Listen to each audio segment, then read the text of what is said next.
Ok, alors NTM, qu'est-ce que ça veut dire? Qu'est-ce que ça veut dire? Nettoie tout maintenant. C'est vrai? Ouais.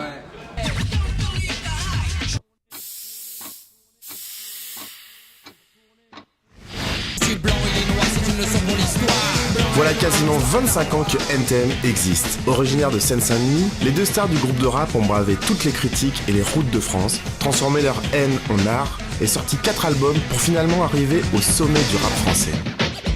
Seine-Saint-Denis, le Grand Nord hardcore. C'était pas hardcore, c'était le plus hardcore de toute la banlieue nord. Après une querelle qui a débouché sur une pause de quasiment 10 ans, ces deux figures emblématiques reviennent au service de ce qu'ils savent faire de mieux, le live. Mais plus que ça encore, groupe phare de la scène hexagonale, autant adoré que détesté, NTM a influencé toute une génération de rappeurs. Ouais, Joe Star et Cool Chain, c'est ma plus grande référence. Tout simplement, je les écoutais quand j'avais 12 ans. Pour moi, ils sont dépassés depuis longtemps. Pour ça, je dis que c'est de l'antiquité. Moi, je dis que tout le monde aime NTM. On peut dire ce qu'on veut, hein. Tout le monde aime. Voilà. Et tous ceux qui disent qu'ils aiment pas, il y a une période où ils ont aimé.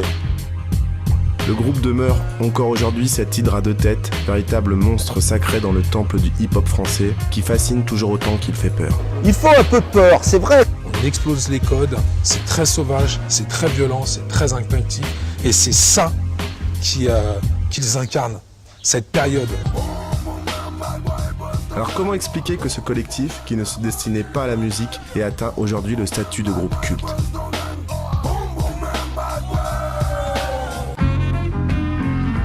Presque 25 ans après leur début, NTM remplit un Parc des Princes. Quels sont les secrets de cette exceptionnelle longévité? C'est ce que nous allons essayer de vous narrer et de vous expliquer dans cet event NTM.